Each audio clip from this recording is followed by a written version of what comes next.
کیا معصوم اور تہذیب یافتہ بچے قاتل بن سکتے ہیں؟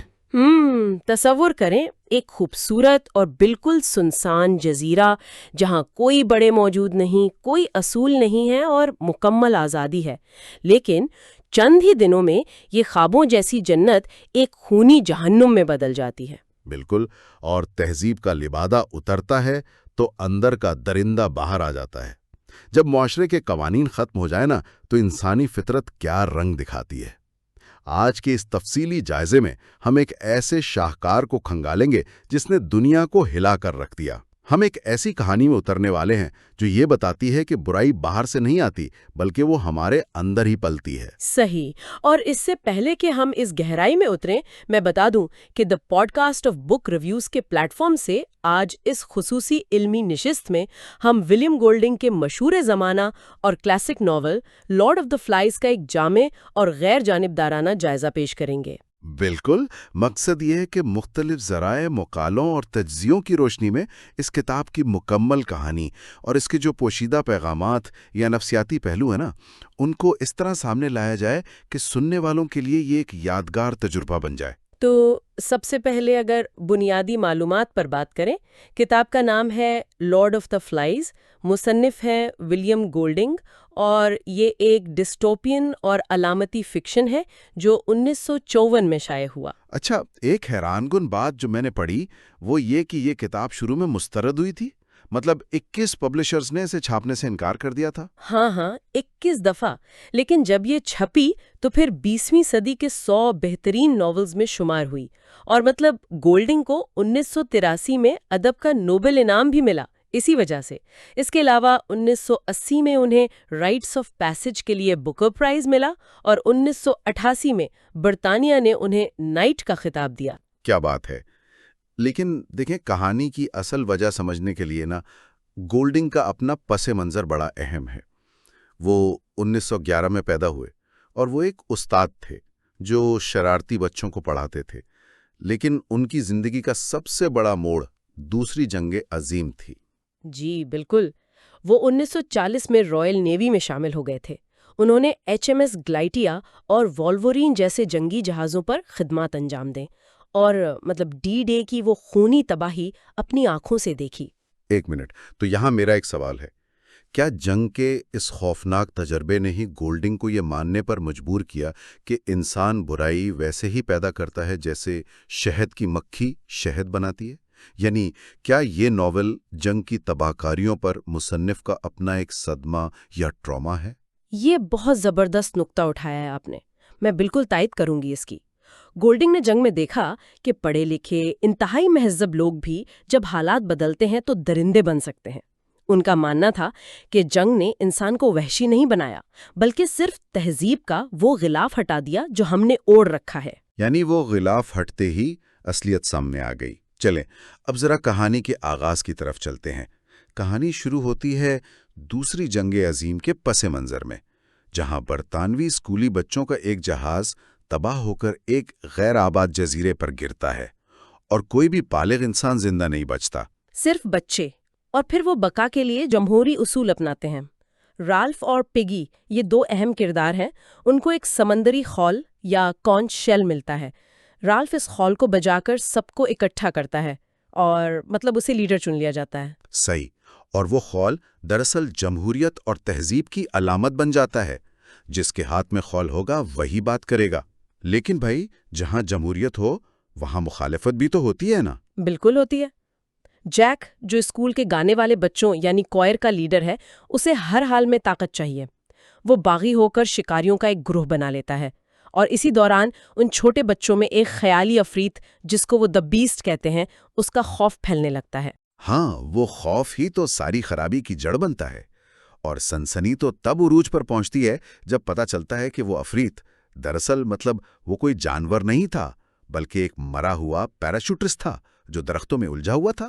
جی، اور اس پورے منظر کا کلائمیکس تب آتا ہے جب سائمن، جو ایک پراسرار سا کردار ہے، اسے جنگل میں ایک کٹے ہوئے سور کے سر سے الہام ہوتا ہے۔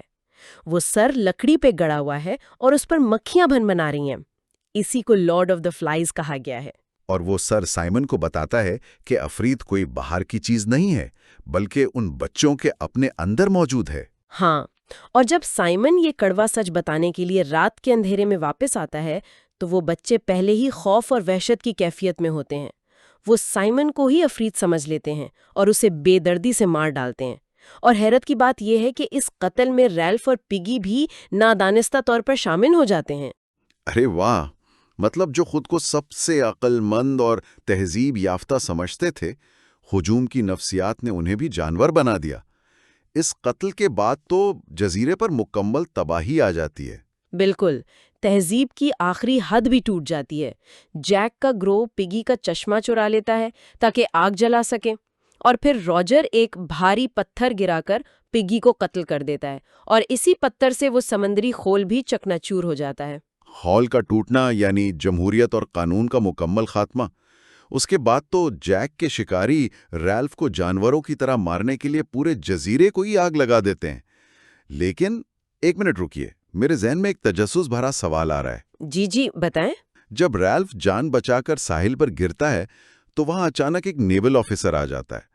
وہ افسر بچوں کی اس وحشت پر بڑا حیران ہوتا ہے کہ تم برطانوی بچے ہو کہ یہ کیا کر رہے ہو۔ لیکن کیا یہ ایک بہت بڑی منافقت نہیں ہے کہ وہ افسر خود ان بچوں کو جزیرے کی اس چھوٹی سی جنگ سے نکال کر ایک بڑی عالمی جنگ کی طرف لے جا رہا ہے؟ اس کے پیچھے تو اس کا اپنا جنگی جہاز کھڑا ہے۔ یہ بہت ہی زبردست کڑی جوڑی ہے آپ نے۔ گولڈنگ کا اصل طنز یہی ہے۔ وہ افسر بچوں کو ڈانٹ رہا ہے لیکن خود ایٹمی ہتھیاروں والی ایک جنگ کا حصہ ہے۔ یعنی بڑوں کی دنیا بھی ان بچوں جیسی ہی وحشی ہے، بس انہوں نے وردیاں پہن رکھی ہیں۔ بالکل۔ اچھا، اگر ہم ذرا موضوعات کی طرف آئیں اور اس کا فرائیڈین نفسیاتی تجزیہ کریں، یعنی سگمنڈ فرائیڈ کی تھیوری کی روشنی میں، تو یہ کردار کیسے فٹ بیٹھتے ہیں؟ دیکھیں، فرائیڈ کے نزدیک انسانی ذہن کے 3 حصے ہیں: اڈ، ایگو اور سپر ایگو۔ جیک جو طاقت کا بھوکا ہے وہ مکمل طور پر اڈ یعنی جبلت، خواہش اور تشدد کی نمائندگی کرتا ہے۔ ریلف ایگو ہے جو حقیقت اور توازن برقرار رکھنا چاہتا ہے۔ اور پگی اور سائمن سپر ایگو کی علامت ہے نا، یعنی اخلاقیات، ضمیر اور عقل۔ جی بالکل، اور اگر ہم تھوڑا مذہبی یا بائبلی علامتوں کی طرف دیکھیں تو یہ جزیرہ دراصل گارڈن آف ایڈن یعنی جنت کی مانند تھا، جو شروع میں بالکل پاک تھا مگر انسانی گناہوں سے داغدار ہو گیا۔ اور لارڈ آف دا فلائز کا تو عبرانی نام ہی بیلزبوب یعنی شیطان ہے، جو جنگ اور فساد پھیلاتا ہے۔ اور سائمن کا کردار مجھے بڑا خاص لگا، جیسے وہ ایک مسیحا ہو۔ ہاں، سائمن کو لٹریچر میں باقاعدہ ایک کرائسٹ فگر مانا جاتا ہے۔ اس کی خوبیاں دیکھیں نا، وہ چھوٹے بچوں کا خیال رکھتا ہے، تنہائی میں سچائی کی تلاش کرتا ہے، اور پھر اسی ہجوم کے ہاتھوں مارا جاتا ہے جسے وہ سچ بتانے آیا تھا۔ یہ حضرت عیسیٰ کی قربانی کی طرف ایک واضح مذہبی اشارہ ہے۔ صحیح بات ہے۔ اور اگر ہم لکھنے کے انداز کی بات کریں تو گولڈنگ کا انداز بیان کافی سیدھا اور واضح ہے۔ مطلب اس میں کوئی ضرورت سے زیادہ شاعرانہ زبان استعمال نہیں کی گئی، لیکن علامتی بہت ہے۔ ہر چیز ایک گہری علامت ہے۔ جیسے آپ نے پگی کے چشمے کا ذکر کیا، وہ عقل اور سائنس ہے۔ آگ امید بھی ہے اور تباہی بھی، اور خول قانون ہے۔ یہی تو گولڈنگ کی مہارت ہے کہ وہ ایک سادہ سی مہم جوئی کی کہانی کو انسانی نفسیات کے ایک پیچیدہ مقالے میں بدل دیتے ہیں۔ اور اس کے سماجی اثرات پر کیا کہیں گے آپ؟ دیکھیں، اس ناول نے وکٹورین دور کے اس رومانوی تصور کو بالکل پاش کر دیا کہ بچے قدرتی طور پر معصوم ہوتے ہیں۔ اس سے پہلے کورل آئلینڈ نام کی ایک کتاب تھی جس میں دکھایا گیا تھا کہ بچے ایک جزیرے پر بہت تہذیب یافتہ رہتے ہیں، لیکن گولڈنگ نے دنیا کو یہ کڑوا سچ دکھایا کہ اگر سماجی ڈھانچہ ہٹا دیں تو مہذب انسان بھی وحشی بن سکتا ہے۔ یعنی اصلیت باہر آ ہی جاتی ہے۔ اور سیاسی لحاظ سے بھی دائیں یا بائیں بازو کی بحث سے ہٹ کر دیکھیں تو یہ ناول بڑی خوبصورتی سے ڈکٹیٹرشپ اور جمہوریت کے زوال کی عکاسی کرتا ہے۔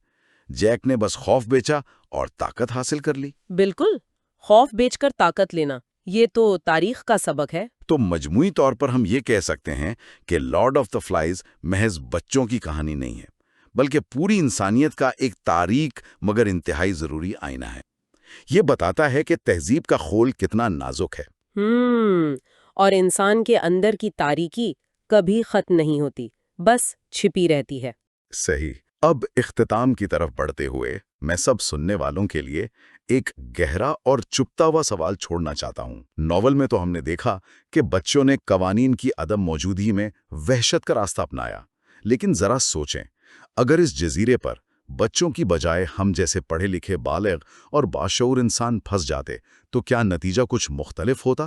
بہت سوچنے والی بات ہے۔ یا پھر ہمارے اندر کا وہ جو عفریت ہے وہ آج بھی موجود ہے، بس اس نے سوٹ اور ٹائی پہن رکھی ہے اور قانونوں کے ڈر سے خاموش بیٹھا ہے؟ یہ سوال سننے والوں کو خود سے ضرور پوچھنا چاہیے، اور میں بالکل واضح طور پر سب کو ترغیب دوں گا کہ وہ اس سنسنی خیز اور فکر انگیز کتاب کا مطالعہ ایک بار ضرور کریں۔ میں بھی یہی کہوں گی کہ اسے ضرور پڑھنا چاہیے، اور اگر آپ یہ شاندار کتاب خریدنا چاہتے ہیں تو 034922666647 اس نمبر پر رابطہ کر سکتے ہیں۔ اور ساتھ ہی آپ یہ کتاب اور اس سے متعلقہ مزید معلوماتی مواد knowledgewithmmm.blogspot.com سے ڈاؤن لوڈ بھی کر سکتے ہیں۔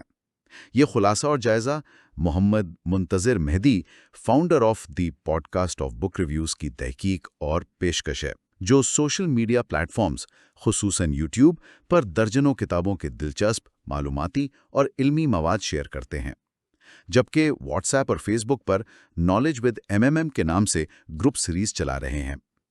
Knowledge with MMM star curated by Muhammad Muntazir Mehdi, MMM, this space is dedicated to enriching your mind with a vast collection of information. From general knowledge to science, literature, history, and tech insights, we cover a wide array of topics designed to expand your understanding. Dive deep into this platform and let MMM's passion for learning guide you on your journey towards greater knowledge. Whether you're passionate about learning or seeking answers, here you'll find something to spark your curiosity and broaden your horizons. Link description میں موجود ہے۔ جڑے رہیے، پڑھتے رہیے اور سوچتے رہیے۔